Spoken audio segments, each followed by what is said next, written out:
Polisi periksa 10 petugas medis yang terlibat pemaksaan persalinan normal di Jombang.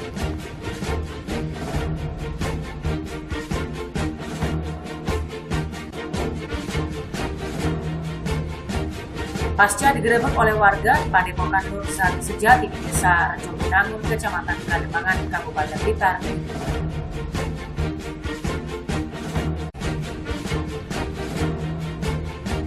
Warga dan penambang pasir temukan keranda manusia di bawah material vulkanik Gunung Semeru di Dusun Kampung Renteng, Aceh.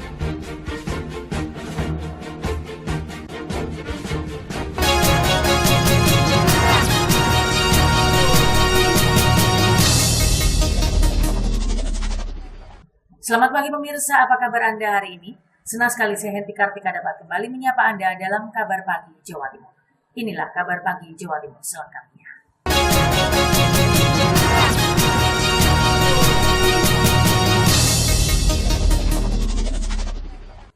Sidang pledoi dengan terdakwa JEP digelar di Pengadilan Negeri Malang kelas 1A.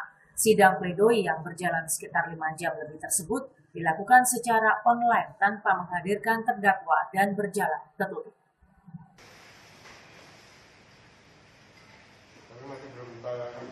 Sidang kasus kekerasan seksual dengan terdakwa Yulianto Eka Putra, pendiri Sekolah Selamat Pagi Indonesia di Kota Batu, dilakukan online tanpa kehadiran terdakwa dan secara tertutup di ruang Cakra.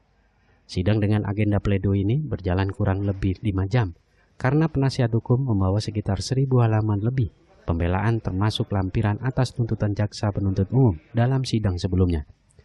Usai sidang, Ketua Tim Penasehat Hukum terdakwa, Hotma Sitompul, mengatakan bahwa pledoi telah disampaikan kepada majelis hakim dan tuduhan korban semuanya adalah rekayasa. Bukti rekayasa korban telah disampaikan dalam sidang pledoi, termasuk foto, suara percakapan, video, dan bukti nota penginapan di hotel korban dengan kekasihnya sebelum visum dilakukan.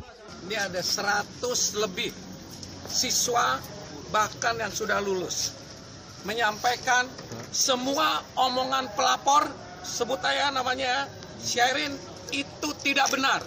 100 orang bilang bahwa itu tidak benar. Tidak pernah ada isu itu. Itu baru keluar kemarin ini setelah adanya konspirasi di Bali. Sementara itu, Jaksa Penuntut Umum Kejaksaan Negeri Kota Batu mengatakan tuduhan rekayasa dari penasihat hukum terdakwa tidak benar, karena bukti-bukti kekerasan seksual terdakwa Yulianto Eka Putra serta saksi ahli telah dihadirkan dalam sidang sebelumnya. Pada intinya isinya adalah penasihat hukum terdakwa menganggap perkara ini merupakan suatu rekayasa ya, tapi kita selaku penuntut umum berdasarkan alat bukti yang kemarin sudah kita sajikan di depan majelis hakim, baik berupa saksi, petunjuk, surat maupun keterangan ahli, kita meyakini dan sudah kita cantumkan juga di dalam surat tuntutan kita pada persidangan sebelumnya bahwa terhadap perkara ini kita yakin terbukti. Selanjutnya persidangan akan ditunda dan dibuka kembali pada hari Rabu tanggal 10 Agustus 2022 untuk membacakan replik dari penuntut umum. Sementara itu, sidang lanjutan dengan agenda replik atau jawaban atas pledoi oleh jaksa penuntut umum akan digelar Rabu minggu depan.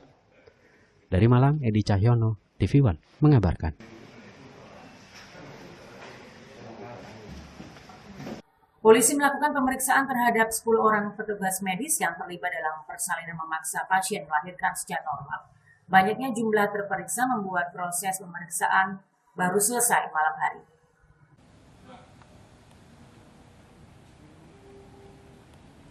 Polres Jombang terus berusaha menuntaskan proses pemeriksaan terhadap 10 tenaga medis soal dugaan pemaksaan pasien melahirkan secara normal di RSUD Jombang. Pemeriksaan dilakukan secara tertutup di ruang penyidik Satreskrim hingga Rabu malam. 2 mobil dinas RSUD Jombang tampak masih terparkir di halaman Mapolres guna menunggu temannya yang masih menjalani pemeriksaan. Baru sekitar pukul 9 malam, para dokter dari RSUD Jombang itu keluar dan meninggalkan Mapolres. AKP Giadi Nugraha, Kasat Reskrim Polres Jombang menjelaskan 10 tenaga medis yang diperiksa adalah 3 orang dokter dan 4 orang perawat RSUD Jombang, serta 3 orang perawat dan bidan dari Puskesmas Sumobito. Ke-10 tenaga medis itu dicecar pertanyaan oleh petugas seputar prosedur penanganan terhadap Rohma, pasien asal desa Pelemahan, Kecamatan Sumobito, saat akan melahirkan di RSUD Jombang hingga berujung kematian dan pemotongan kepala bayinya. Telah rampung kami laksanakan 10 pemeriksaan saksi pada hari ini. Kemudian nanti kita mungkin agendakan besok kita pemeriksaan terhadap saksi korban, kita tuangkan dalam berita acara, yang kemudian pada hari Jumat insya Allah kami akan langsung ke ID Jawa Timur dan IBI Jawa Timur. Kalau ada potensi tindak pidana di mana nih? Nanti kami masih mendalami, maka tadi kita materi pemeriksaan seputar tindakan-tindakan medis, kemudian pengambilan keputusan dan lain sebagainya nanti kami dalami, kemudian nanti kami akan koordinasi dengan ID dan IBI. Setelah pemeriksaan terhadap 10 tenaga medis malam itu tuntas, rencananya hari Kamis Satreskrim Polres Jombang akan mengagendakan pemeriksaan terhadap korban, yakni Yofi Widianto, suami dari Rohma, wanita yang diduga dipaksa melahirkan secara normal di RSUD Jombang. Dari Jombang, Umar Sanusi, TV One, mengabarkan.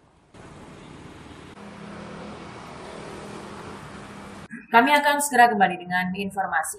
Pasca digerebek oleh warga Padepokan Nusa Sejati, Desa Jombang, Kecamatan Kademangan, Kabupaten Blitar, saat ini.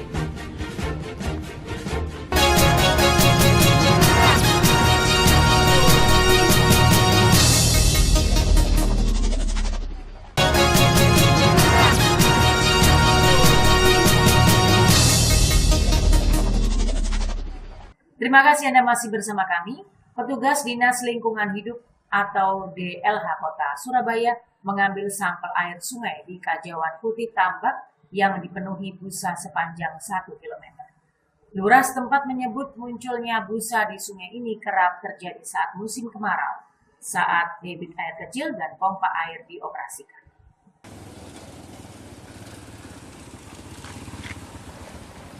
Sungai di kawasan Putih Tambak, Surabaya yang dipenuhi busa hingga sepanjang 1 km membuat resah warga yang tinggal di sekitar sungai tersebut. Keberadaan sungai yang dipenuhi busa ini pun sudah dilaporkan kepada petugas kelurahan dan dinas terkait, termasuk Dinas Lingkungan Hidup Kota Surabaya yang mengetahui adanya sungai yang dipenuhi busa ini langsung turun ke lokasi. Sejumlah petugas di LH mengambil sampel air sungai yang dimasukkan ke dalam jerigen untuk diteliti di laboratorium. Hasilnya apakah sungai tersebut tercemar limbah berbahaya atau tidak baru diketahui 3 hingga 4 hari ke depan. Ya kalau saya lihat kasat mata ya Pak ya, adanya kayak buih ya, busa ini ya, yang banyak ini. Bau kalau yang arah dari mana itu utara pintu ya, air, ya pintu air itu katanya baunya sekali, menyengat sekali katanya. Kita kan nggak bisa Mas ya, ini dari mana-mana kita ambil sampel, kita analisa dulu ke lab. Sementara itu, pihak Kelurahan Kajawan Putih Tambak menyebutkan sungai tersebut kerap muncul busa saat musim kemarau, di mana debit air kecil dan mesin pompa air dioperasionalkan oleh petugas. Saat pompa berjalan, terus air kondisinya nggak seberapa sih, katakanlah surut lah. Kondisi debit kecil itu bisa menimbulkan busa. Tapi kalau misalkan musim penghujan nggak ada. Artinya sebelumnya juga pernah seperti ini Bu ya?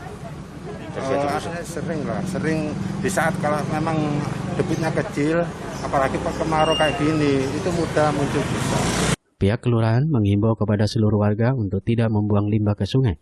Selain itu, untuk mengatasi busa di sungai ini, pihaknya terus berkoordinasi dengan dinas terkait, seperti Dinas Lingkungan Hidup, termasuk menunggu hasil lab yang saat ini dilakukan petugas DLH Kota Surabaya.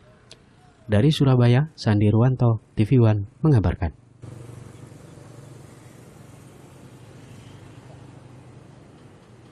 Pasca digerebek oleh ratusan warga Padepokan Nusa Sejati milik Gus Samsudin di Desa Rejowinangun, Kecamatan Kademangan, Kabupaten Blitar, mendapat penjagaan ketat dari aparat.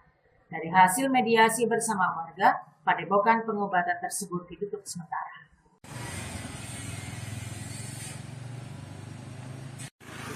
Penjagaan dilakukan oleh petugas gabungan dari Linmas, Polri, dan TNI di depan Padepokan Nurzat Sejati milik Gus Samsudin, Desa Rejowinangun, Kecamatan Kademangan, Kabupaten Blitar. Tidak tampak aktivitas di dalam padepokan, hanya beberapa penjagaan dari petugas. Penjagaan ini dilakukan buntut dari insiden penggerbekan massa yang meminta padepokan milik Gus Samsudin ditutup. Kepala Desa Rejowinangun, Bagas Wigasto, mengatakan penutupan sementara waktu dilakukan selama 3 hari ke depan. Hal ini merupakan kesepakatan antara warga dan Gus Samsudin saat dilakukan mediasi di Polsek setempat. Ditutup total atas arahan Bapak Dandim dan Bapak Kapolres. Tidak ada aktivitas dalam bentuk apapun di Padepokan. sampai nanti kita dimediasi untuk saling memberikan sebuah keterangan, memberikan sebuah alasan, dan nanti penyikapannya seperti apa yang melibatkan dari unsur-unsur yang sebutkan tadi. Penjagaan juga melibatkan dari rekan-rekan Linmas juga ada di sana, kemudian rekan-rekan dari masyarakat sekitar yang memang kita bahu-membahu untuk mengembalikan kondisi situasi yang lebih kondusif lagi, kemudian dari Polsek dan dari Koramil maupun dari Kodim. Pada Minggu sore, massa mendatangi Padepokan Nurzat Sejati milik Gus Samsudin lantaran dinilai melakukan pengobatan abal-abal. Massa juga sempat merusak banner di depan Padepokan. Dari Blitar, Muhammad Imron, TV One, mengabarkan. Kami akan segera kembali dengan informasi. Warga dan penambang pasir temukan kerangka manusia di bawah endapan material vulkanik Gunung Semeru di dusun Kampung Renteng, Lumajang saat ini.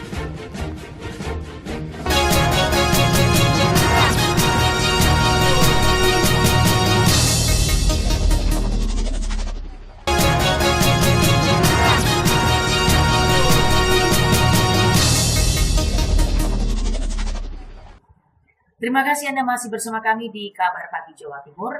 Warga dan penambang pasir menemukan kerangka manusia di bawah endapan material vulkanik sisa awan panas guguran Semeru di dusun Kampung Renteng, Lumajang, Senin pagi. Dari ciri pakaian yang dikenakan, korban diketahui merupakan warga desa setempat yang diduga menjadi korban erupsi Gunung Semeru.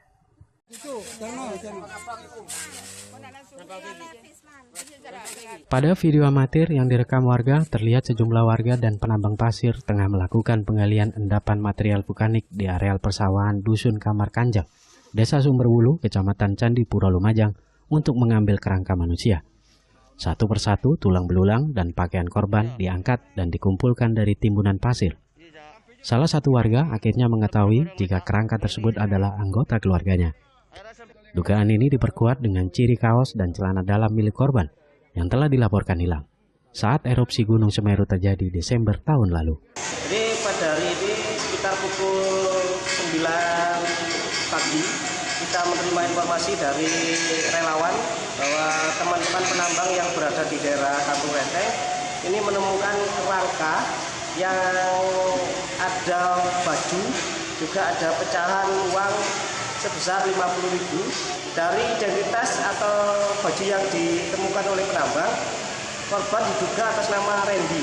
Ini anak Kebon Agung, Desa Sumberwulu, usianya sekitar 19 tahun. Kerangka korban yang diketahui bernama Ahmad Randy Pratama, 19 tahun, warga Dusun Kebon Agung tersebut, langsung dibawa ke rumah duka untuk dimakamkan. Total telah ditemukan sebanyak 67 jenazah maupun kerangka korban awan panas guguran Gunung Semeru.